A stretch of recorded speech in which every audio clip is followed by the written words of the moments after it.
This week, Bellavista Online SHARE will be launching their weekly virtual conference that focuses on addressing some of the issues associated with childhood trauma. A number of local and international experts have been lined up to help unpack the effects of trauma has on children's ability to learn and also offer solutions on just how to heal and move forward. But for more on this, let's chat to Natalie Solomon on Skype. And she's a clinical psychologist and director of research and development at Bellavista S.H.A.R.E.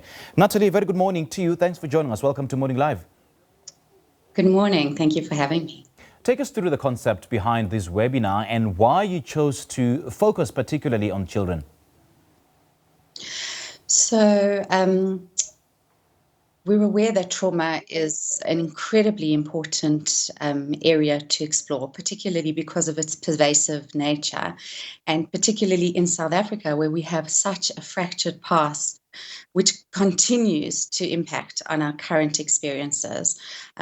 We felt that it's really necessary to try and understand trauma so that we can actually address it and make a plan so that we can respond and possibly offer people an alternative future and a different way of doing things.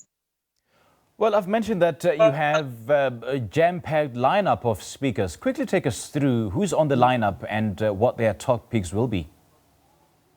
Okay, so we're lucky enough to have Commissioner Angie Makwetla. She's the South African Human Rights Commissioner responsible for the rights of children. And she's going to be talking about gender-based violence. Her focus is on when home is not a haven and really exploring the impact of violence within the home. Then we're lucky enough to have Alon Sky and James Otway. They're both award-winning photojournalists, and they're going to present their work that they've done on xenophobia through photographs and try and give us a sense of the meaning of some of their work and try and give some voice to the photos so that there's an understanding behind it.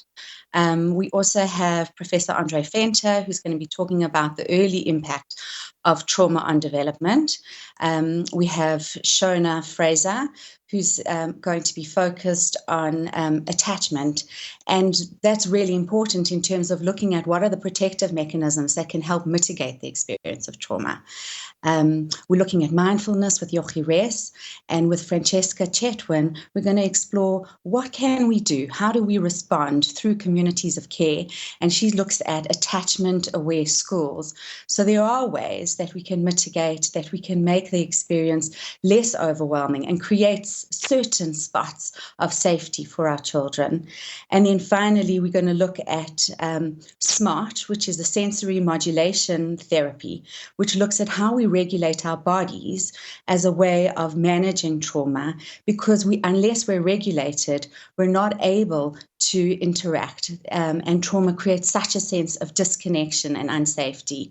And finally, we're going to explore multisensory therapeutic environments in terms of, again, ways to intervene so that we can mitigate the experience that feels so overwhelming and shattering. And you say that trauma can fragment an individual's personhood and impacts on every aspect of their lived experience. Do share details on this. Sure. So trauma renders us completely overwhelmed. It completely attacks our brain from all aspects and leaves us feeling unsafe. And so when one experiences a sense of trauma, you're left with the shattering impact of feeling unsafe in the world feels unpredictable, it leaves you with a loss of connection, with a loss of trust. And in turn, it impacts every interaction. It impacts our bodily systems in terms of leaving us either hyper-vigilant or completely hyper-aroused in that we completely shut down. And as a result, it impacts all our relationships. It impacts how we interact with ourselves, our own relationship, and how we begin to interpret events and future. And it's quite alarming that collective trauma and its harmful effects can be transmitted from one generation to the next. Absolutely. So there's been very interesting research on transgenerational trauma, which has helped us understand that trauma moves through generations, that even if you were not alive at the time of the trauma, there are genetic mutations that happen at a bodily level that leave the imprints of trauma within us, so that future generations at a physiological level have the imprints, as well as obviously the storyline that we carry, and the burden and impact that continues to move through ripples of generations. And how do we break that transgenerational cycle, and how do we ensure that our children move on and heal from trauma and just move on with their lives?